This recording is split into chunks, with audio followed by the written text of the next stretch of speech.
strengths in retail, finance, fashion, media advertising, the arts, and more. It was fascinating to listen to the pitches and meet the young entrepreneurs. The development of technology had literally empowered a new generation to launch ventures at low cost. And the pace of innovation kept on increasing.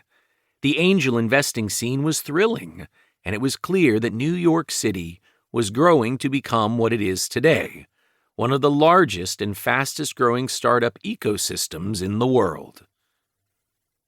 In that first year back together reviewing new companies, we saw about 300 startups thanks to the angel meetings and other events. We jointly invested in 3 of them. We met with the entrepreneurs and sometimes their clients, asked about their traction, business model, plans, and more. When we decided to invest, it was because we saw a unique combination of a strong idea with a solid team. But even then, we knew that many things could go wrong and that our investments were risky. We knew that angel investing personal funds in the very early stage of a startup, means investing at the riskiest point in a venture's development, because so little of the company's business model has been proven out.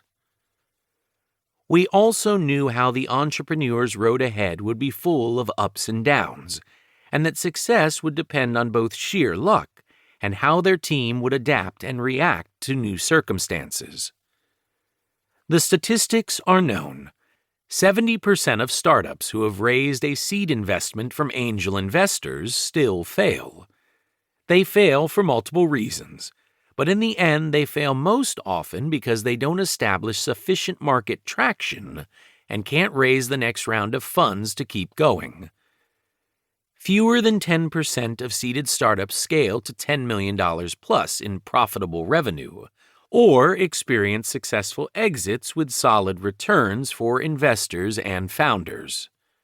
So when Jim floated the idea of a book targeting entrepreneurs to help more of them succeed, we gave it serious thought. In the end, both of us had been entrepreneurs and had rich corporate careers. We could leverage our own experiences and knowledge. But just as important, we had access to a unique network, Harvard Business School alumni. We could complement our own experiences with the experience of other HBS entrepreneurs. Quickly, the idea emerged to interview about 20 Harvard Business School entrepreneurs. The thinking was simple. If HBS entrepreneurs would open up about what they learned the hard way or what they wish they knew before starting, their wisdom would be interesting and relevant to younger and less experienced entrepreneurs. The interviews turned out to be fascinating. Similar messages kept on popping up. Not in the exact same way, but with the same conclusion. Other messages were all over the place, destroying preconceived notions about entrepreneurship. This book summarizes these pearls of wisdom. The chapters ahead provide a hefty amount of first-hand advice, as well as inspiring stories from those who have done it. We've organized the material around the typical phases of a company's development, from the business ideation phase to forming a founding team and launching with few resources, from the struggles of growth and financing to the ultimate exit. We've included generous quotes, more than 400, throughout the book to bring to life the key lessons, especially the unconventional wisdom, the kind of advice these entrepreneurs wish they had known beforehand and that wasn't taught at HBS. Smart Startups is for those of you dreaming of becoming the next entrepreneurial success story. We hope you find inspiration in the entrepreneurs we've interviewed.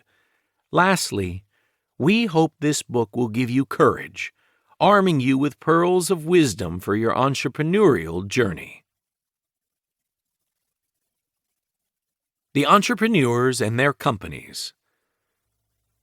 HBS is the passport that opens the doors to so many things. It gives you the freedom of travel in the entrepreneurial world, but there's no Lonely Planet guidebook. You're just out there. Anna Auerbach, work. We interviewed 18 Harvard Business